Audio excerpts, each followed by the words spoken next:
Hi there, and welcome into Main Street Living. I'm Danielle Avari.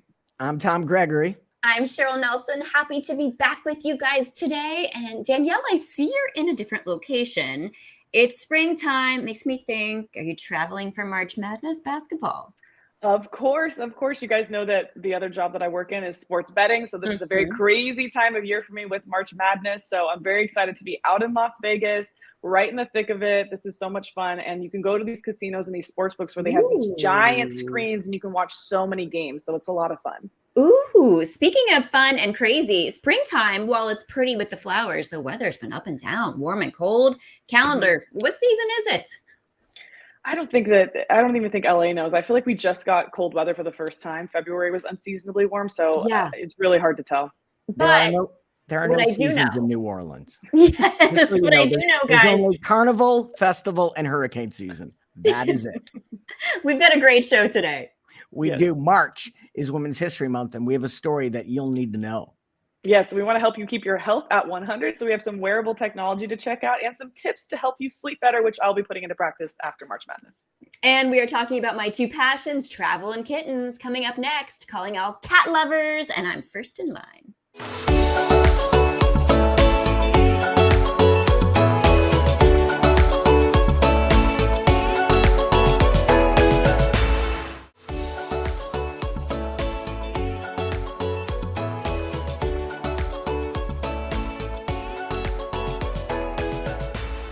Welcome back into Main Street Living, guys. It's spring. Spring has sprung, and that means the days are getting longer. Flowers are starting to bloom, and more importantly, it is baby animal season.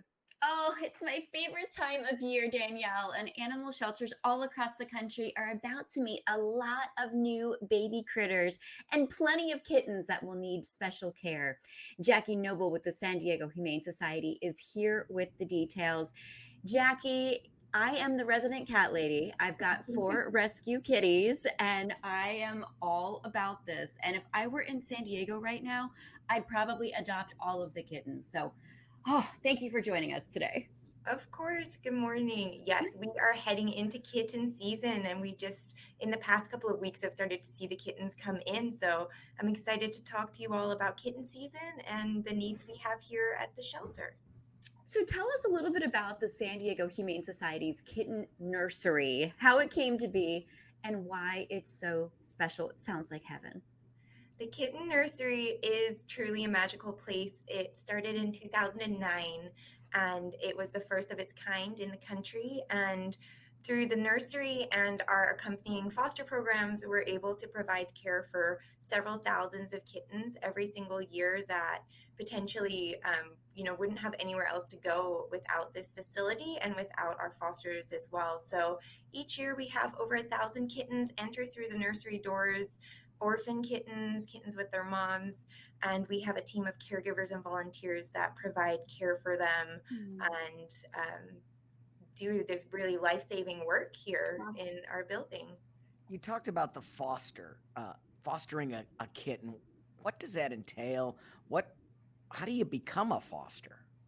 So the foster program with San Diego Humane Society is it's very simple to get started. You just go to our website, sdhumane.org/foster, and all of our onboarding is virtual. So you can be comfy at home, you can do everything online, and then the first time you come to the shelter, you're actually coming to pick up your animal or your group of kittens or whichever, we have a wealth of different animals. You can foster dogs, puppies, guinea pigs, rabbits, cats, and kittens. So we do have a lot of people interested in fostering kittens.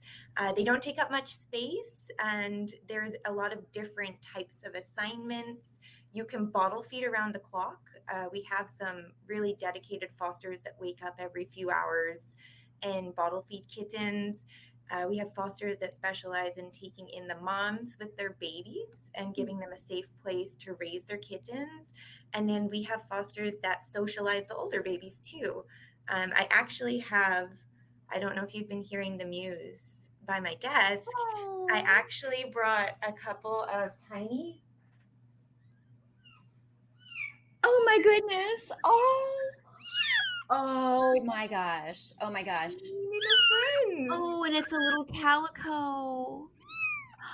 Hi, babies. You just won my heart right now. They have a lot to say.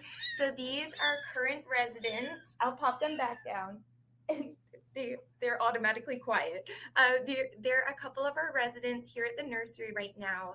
They actually are part of a litter of a mom with 6 babies. We don't talk about Bruno, litter of kittens. We name them by themes. And we're really fortunate that the person that was out in the community that found the kittens actually went and found the mom as well. Oh. So we were able to get the whole family, and they're currently seeking a foster placement. So we can do whole families. Had these kittens come to us without mom, we would be doing that bottle feeding around the clock and taking care of those babies in that way. So I just wanted to show off a couple of our very cute. They're about 2.5 weeks old. So they have about 5.5 weeks before they'll be up for adoption.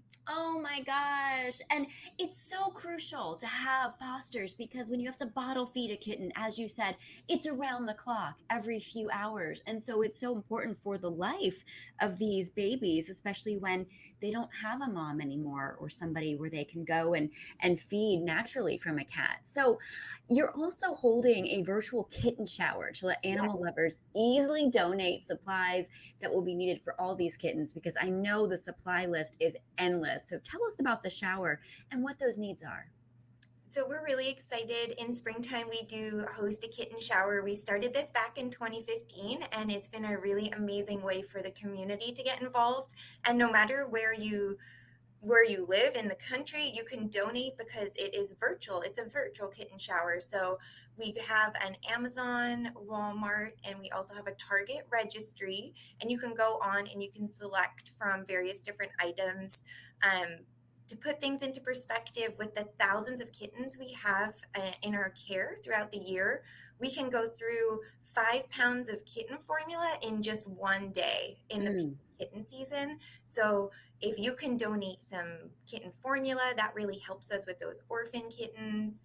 We have some wet food on there that helps nourish the moms if we have the moms, and then the kittens when they get older. And we have little scales, like they're little food scales that we pop the kittens into because we have to track their weights every day to keep them, make sure they're healthy and they're, going in the right direction. So we have blankets and toys and playpens. Because a perk of being a foster with San Diego Humane Society is we provide you with all the supplies. Yes. So from our kitten shower, we're able to stock up our supplies and really support fosters from all different backgrounds. You don't have to have your own supplies. We're able to supply those if our kitten shower supplies come through from our really generous donors. So we're really excited. We kicked off our kitten shower last week, and we're getting some great stuff. But we are seeking more food. The formula and the wet food and scales in particular have been less popular. A lot of the cute stuff is the blankets and the toys have come through, but we're kind of looking at some of that practical stuff as well and making sure the kittens have their essentials. Outside of the kittens, and we all love kittens, but there's a lot of other animals that the Humane Society helps out each year. How many animals does your organization help, and what kind of animals are there? So over the course of the year, we're helping about 40,000 animals, which is a huge number. So we have our companion animals, which are the animals that will go up for adoption, like our dogs and our puppies and cats, kittens, and our small pets like hamsters and rabbits and guinea pigs.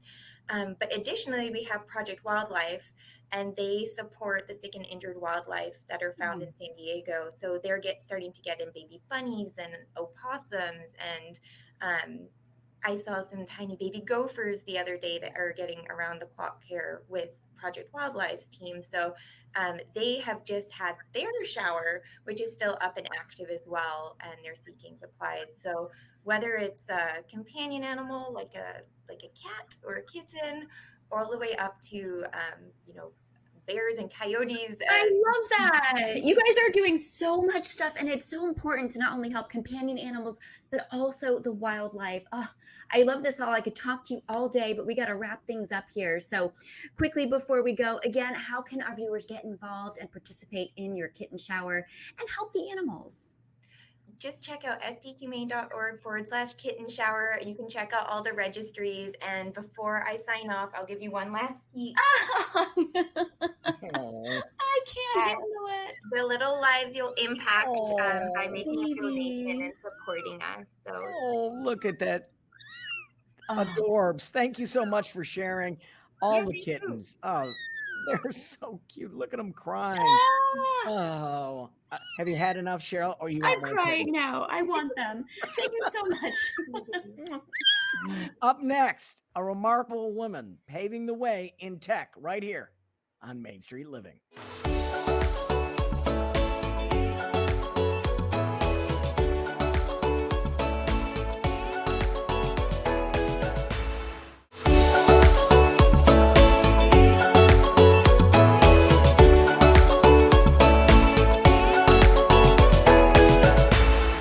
Welcome back to Main Street Living.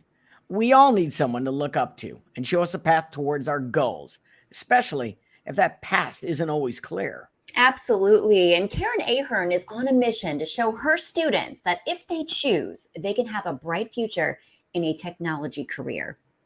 Karen's commitment to her students and her commitment to her craft are just a couple of the reasons she's been honored during Women's History Month.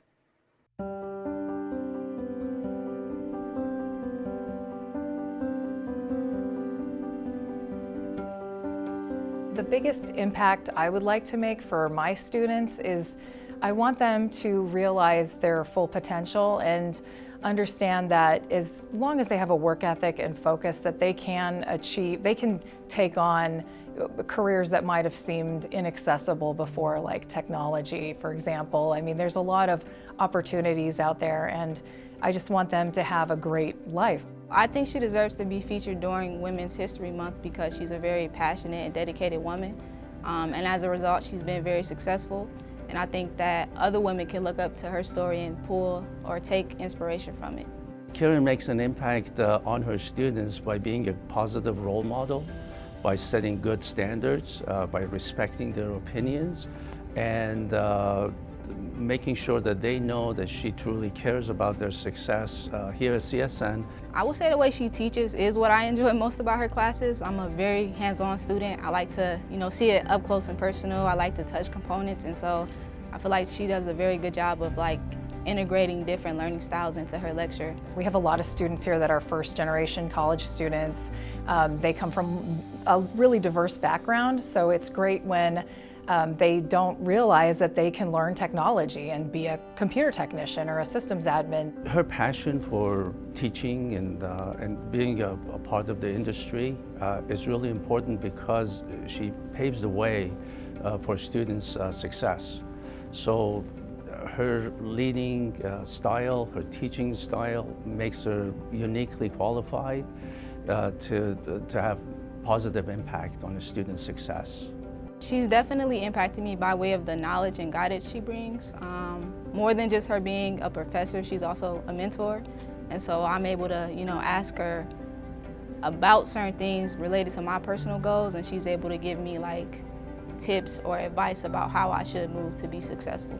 I enjoy the students' appreciation. They come in very eager to learn, and they kind of look to me to guide them, and it's really nice that all of the things that I've learned over my 15-year plus career in information technology before I became a professor, I can pass that experience down to them. Unfortunately, in the IT industry, there's a lack of female students, so it's really important to bring that perspective of female students into our courses and our programs. So it's really important to have someone, a good advocate for having more female recruits in our IT programs. So this is my last semester here at CSN. I have an internship with Cisco lined up for the summer out in San Francisco, which Karen did help me prepare for, so I'm very thankful to her for that. It's very important for girls and women to pursue this field because technology is everywhere and it needs to be designed and managed with input from our entire community, and half of our community is female, so it's really important that all of those really smart females out there are aware that this is a career field. Oh, she is amazing. Girl power. Gotta love that.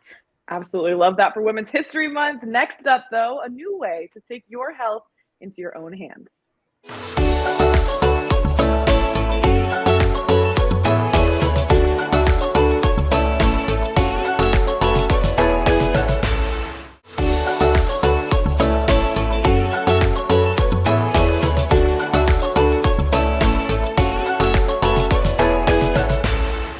Welcome back to Main Street Living. Danielle, Tom, healthcare is a very important and very expensive part of our lives. The U.S. spends more than $4 trillion a year on healthcare, yet chronic illnesses are still on the rise.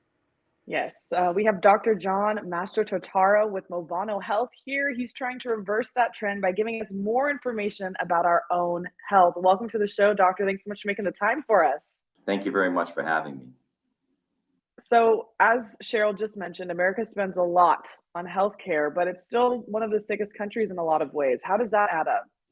Yeah, well, you're absolutely right. We actually spend twice as much on healthcare than other developed countries, and yet our rates of chronic conditions like diabetes and high blood pressure are higher than them, and in fact, our life expectancy is lower. So there's many reasons for this. I'm going to touch on three this morning right now. So number one, it's our diet. We eat lots of unhealthy food that's not so great for you, and we consume it in large quantities. And what exacerbates this even more is that unhealthy foods are more accessible, they're more affordable, and well, they taste really good as well. And so that is a big problem in general, that we have to really look at our diets. And over the last several decades, the sizes of meal portions have increased as well. So it's a really significant problem. The second is related to routine doctor office visits. So we have less of those than other developed countries. A lot of people don't see their doctor periodically. And that's really important because chronic conditions like diabetes or hypertension don't develop overnight. They may take many, many years to get the point of showing up. And so if you have a routine doctor office visit, we can detect some of these conditions earlier in their infancy and be able to better manage them and treat them and even reverse them if they're handled appropriately. And so that's something that we've got to look at. And then the third is we've got incredibly smart scientists and developers of technologies that help cure problems for people who are suffering from various chronic conditions, but often these therapies are really expensive and they cost a lot. So when you think about a costly intervention, and a lot of people who have these problems, it results in significant healthcare costs. And so as a country, we need to start to look more at preventative measures and what we can do to try to avoid this situation from happening. Doctor, how can telehealth and some new innovations help reduce the costs and improve healthcare and attack those three items that you mentioned are the cause of being unhealthy? Well, first off, telehealth offers two really important options: convenience and access. So in terms of convenience, when someone has a typical office visit, they may have to take time off from work. They've got to drive somewhere to do it, park, go through the visit, come back, and you lose time. And so that's a challenge for people. And some people don't even have the means of transportation to get to the doctor's office. So that's important. The second is related to access. Some people live in rural communities or remotely, and they simply don't have healthcare professionals nearby, or even in larger cities. Often there are portions of the area where people don't have access to good care. So telehealth can bridge those gaps and help provide care to people when they need it. And there have been some estimates that have suggested that telehealth can reduce our expenditures by $6 billion annually, just as it relates to the care costs. And that's the tip of the iceberg when you think about identifying certain chronic conditions and treating them earlier to avoid the even more exorbitant healthcare costs with it. So it's a real advantage. Now, at Movano, we're also taking a tack to try to help the healthcare of the nation. So we're developing a medical grade wearable device in the form of a ring. I've got one on each finger. We're evaluating the ring technology right now. And what we're trying to do is help inform and empower people with knowledge so that they can have a better understanding of their health. We want to help describe how their activities of daily living can affect their health metrics over time, and empower them with that knowledge so that they can make more conscious choices about how to lead their life. And lastly, what's really important about a wearable tech at home is by monitoring people's health metrics over time continuously, we can identify if their condition starts to waver from normal control, bring that to their attention so that they can seek medical advice more rapidly before the situation gets out of control and is more serious. Well, I mean, it's incredible that you guys are working on this, obviously, and we know there's stuff that's in the market already. What should viewers consider when they're choosing wearable tech, especially for healthcare reasons? Like we have smart rings and watches. Yes, we do. And, I applaud all the work that's been done to date with wearables. If they've done nothing more than get people to take a few extra 100 steps per day or be more conscious of their sleep, that's really important. But now we're trying to take the technology to the next level and really integrate it into health. So first and foremost, when choosing a wearable, the person should choose a wearable that they will actually wear. It's really important that you wear the device to benefit from it. In our case, we've developed this ring to be form-fitting. It's actually got a little break in the ring, and so it has a little flex, so it can expand over the knuckle and then fit snugly on the finger. And we want to make it look aesthetically pleasing so that people would enjoy wearing the ring. That's very important to us. And then secondly, consumers should think about what their goals are related to using a wearable product. Are they using it to just help with activity and sleep? And if so, there's many solutions for that. But if you're, say, trying to manage a chronic condition, or you have older family members or mom or dad who had high blood pressure or diabetes, and you want to try to do more to potentially avoid ever getting it yourself, then you want to probably go with a device like ours that's really focused on health and is presenting the data in such a way that makes it more understandable to you so that you can make changes in the way you lead your life to be able to benefit from the technology. Doctor, how does the Evie Smart Ring work, and how is it different than other items like this on the market right now? Yeah, well, first off, it's similar to many of the other devices on the market in that it has embedded sensors within the ring that are monitoring your heart rate variability, which is an indication of your overall general health, your oxygen levels, breathing rate, temperature, your sleep and sleep stages, activity and calories burned and steps, all of those aspects. And then even your mood. There's relationships between the mind and body, and we want to understand how you're feeling. Often people who feel good are healthier. And so we track that. And then for women specifically, because our first product we'll talk later is focused on women, we will track your menstrual cycle and help you understand what's going on with your health through the various times of the month. And then that is what I was going to ask, is why did you decide to launch a smart ring that is specifically for women? Well, we decided to launch a product for women for a number of reasons. First and foremost, when we looked at the wearables on the market today, we noticed that many of them were kind of bulky and thick to be worn on the body and not ideally suited to the female frame. Secondly, from a healthcare perspective, often women's needs have been a little bit underserved in healthcare.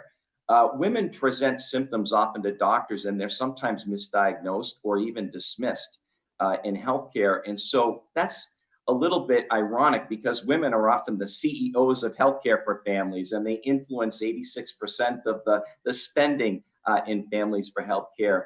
And women's bodies go through a lot of changes through childbearing years and then into menopause. In fact, surveys have said 92% of women feel unprepared for menopause and what's going to happen. And so we thought it was high time to develop a solution that is geared specifically for women and can help them with their health.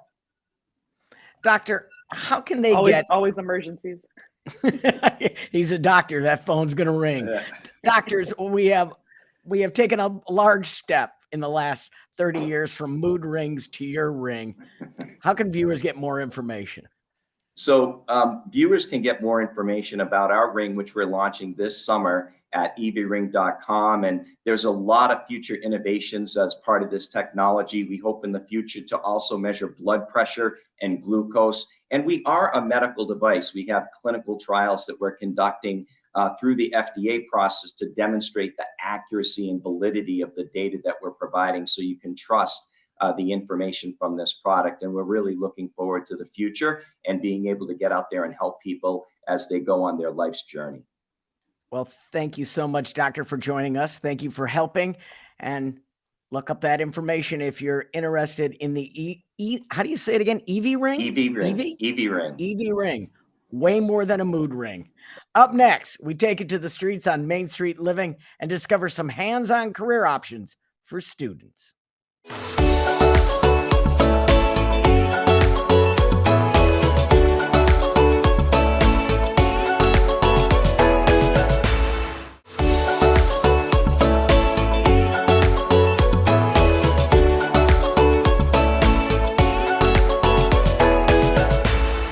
Welcome back into Main Street Living. Now, you know, on the show, we like to keep people abreast of situations going on in the world. And the auto repair industry is facing the retirement of millions of shop technicians in the next few years. And unfortunately, we are not on track to have enough trained technicians to fill those jobs. And I don't even know how many we're going to need just for Cheryl's car. No, you guys, first of all, my car has 371 miles and counting. Yes. However, it is at the dealership right now, as we speak, getting an oil change. And guess what? Knock on wood. They said there's nothing else wrong with it. So I'm doing well. You're going to drive it to the ground. Regardless, I know as I get closer to 400,000, I'm going to need more people to work on it. So the Automotive Technology Program at Southwestern College in Chula Vista, California, is helping close that gap by offering degrees and certificates in automotive technology. And there's some generous scholarships available, like the one Jacob Campbell is a recipient. Let's take a look at Jacob's story. It's got fluid, and the fluid's actually pretty good so far. The automotive program here typically takes about 2 years if a student does it consistently from beginning to end. So it's basically centered around the ASE exams, which are on a system of A1 through A8, and each class is based on preparing them for that ASE exam. So here we learn everything from like basic maintenance to how to basically take apart and put together transmissions, you know, piece by piece. We are learning how to do the car electronics. That's basically like if you have a blown fuse, to shorted wires, to how to determine, you know, if your alternator's bad. We have some really good teachers here, especially Mr. Coleman. He's an amazing teacher, and he's actually really helping us really get it through. So our electrical program specifically has really ramped up. I think we've made almost a $500,000 investment in the past year and a half, starting to focus on hybrid technologies, as well as many of those systems that are engines and transmission. Really almost everything on the car now is getting into much more sophisticated electronics, computers, networking, these types of things. My passion for cars really stems from passion for like fixing things. I learned early on that I was really good with my hands, and I really liked the satisfaction of fixing things. I liked seeing things, you know, go from, you know, broken and just, you know, in a scrap pile to like working again. So then we started up, we turned everything on, and then we tested then. And I found out that, you know, there's a Ray Brock scholarship, and it was exactly what I needed because books are just expensive. Well, the way we've set it up, we've funded it so that we hope that it'll earn $20,000, $25,000 a year so that we can give away that kind of money each year in the way of scholarships. So the plan is that on first semester students in the Auto Tech program, we'll award a $500 grant at the beginning of the first semester that they can use for buying clothing or uniforms or books or whatever. The last semester, then there'll be scholarships available in the amount of $1,250 each to be used for tools. When I started out, we're talking 1950, cars were much simpler than they are now. You could look under the hood and actually see the engine. And if a generator failed, you could see the generator. Today's cars are much more complicated, a lot more electronic. It requires a whole different set of skills than it did in those days. This is a repair shop I had for some 40 years. Then I retired out of that in 1998 and moved into this little building and I had an engine shop, just a small machine shop, building race engines. I thought like the scholarship was just named after someone like commemorative, like who was really influential, but he was actual person. I was like, oh, this is really cool. It's like almost like meeting like a legend, you know, in kind of the automotive industry, just locally. I thought it was really, really cool and really insightful, and it kind of gave me a goal, like something to go after in my own automotive career.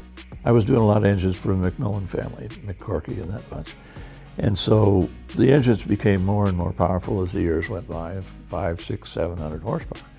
Well, finally the transmissions just couldn't handle it. We developed this transaxle and equipped it to handle as much as 850 horsepower, so we could hope to put one in a race car and make it follow, finish a race and not have it fail in the middle.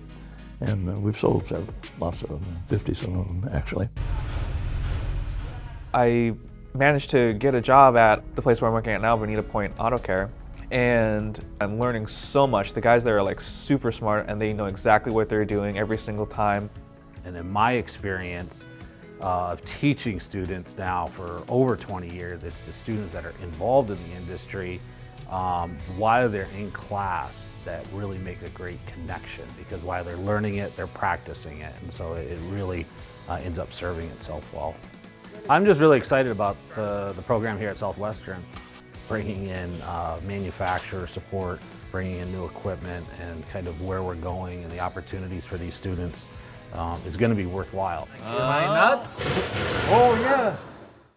Wow, guys, I thought this was a Tom segment the whole time, really, because I know he spends a lot of time around cars. You do that show Driven. Did you ever work on them yourself? No, not at all. Never too late to learn. Never too late to learn. I agree. Tom, you can find out more information about the program at swccd.edu. Maybe that's an adventure for another season. I don't think I'm quite ready to get underneath the hood, but I will get my hands dirty. I will do that for television. Speaking of adventures, coming up, Cheryl's latest adventure right here on Main Street Living.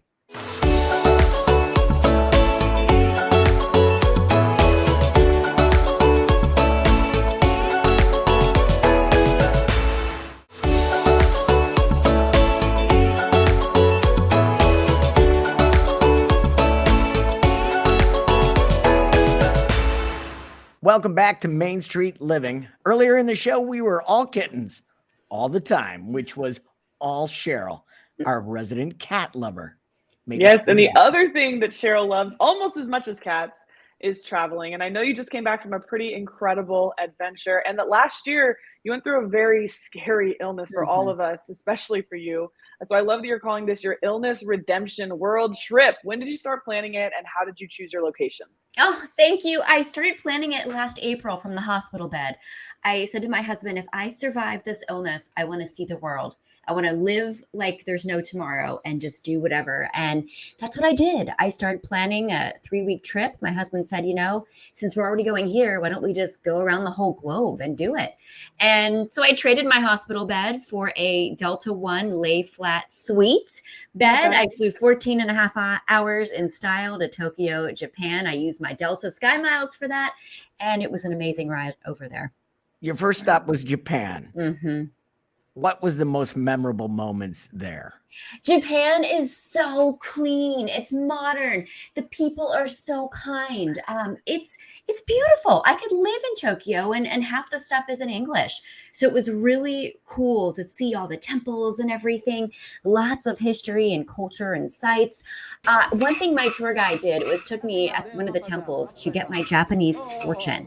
And you'll see here in the video, the first one I got was a bad fortune. And it said all this stuff like, you will have bad this, bad that. And I'm like, no. And you can hear him saying, don't take so seriously. And so I made sure to do it again. And I tied the bad fortune to the little bad fortune tree. And I got a good fortune the second time. Thank goodness, because I'm superstitious. Well, something that I take seriously when I travel is R&R. I like to prioritize rest on my travel. Did you get any of that, Cheryl?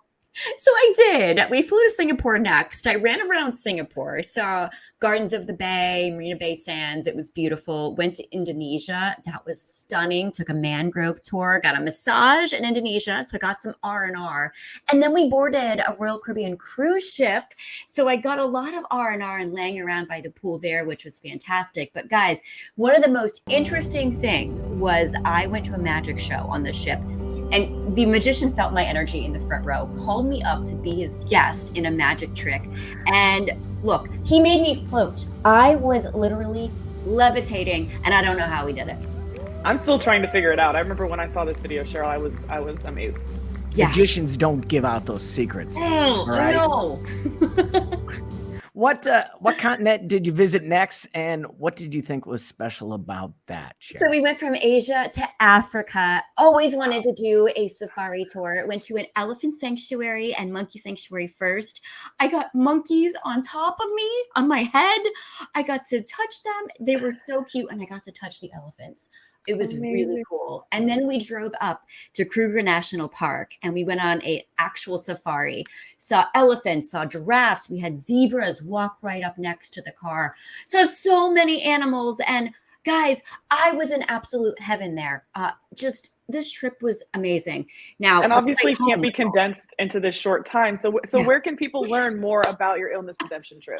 I know so much more is on my travel blog on my website, preparewithshare.com, and click on blog and you won't believe what you'll see. So much good stuff. It's really worth a look. It's so much fun. I love seeing you so happy and healthy and traveling again, Cheryl. Next up, we'll continue to talk health, some better tips for better sleep.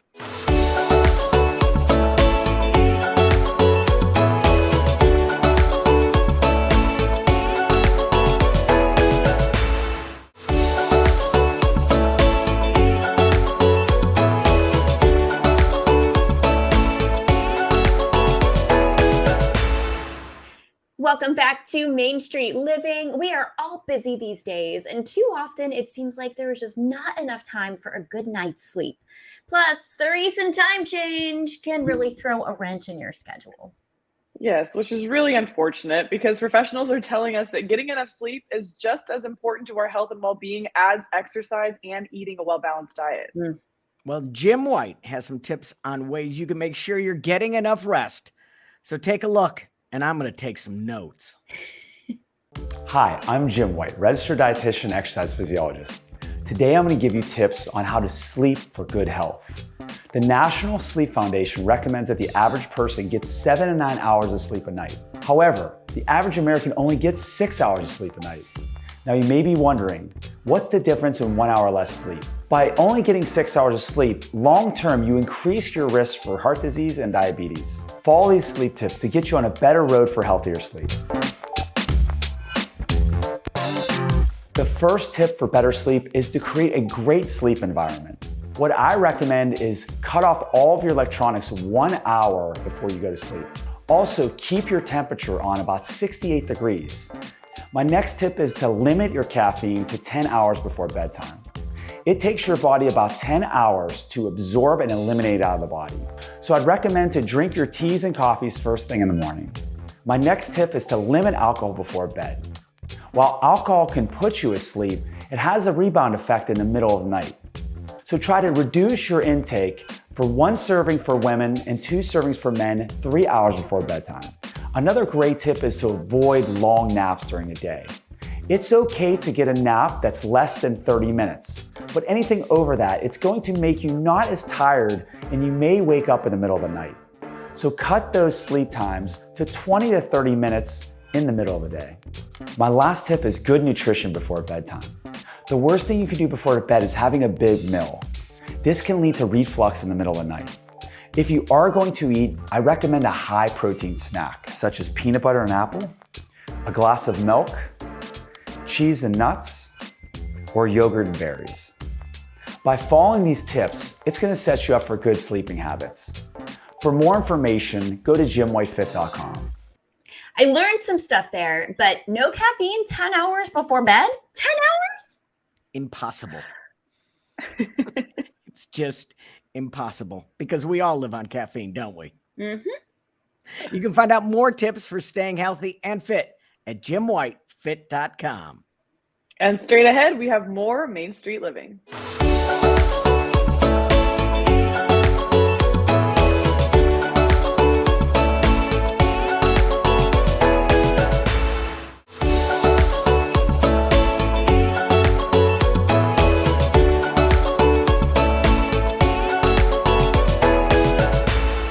Welcome back to Main Street Living. Yes, absolutely. And if you missed any of today's show or want to catch up on old shows, you can download our Cox Contour app and follow us on the go there.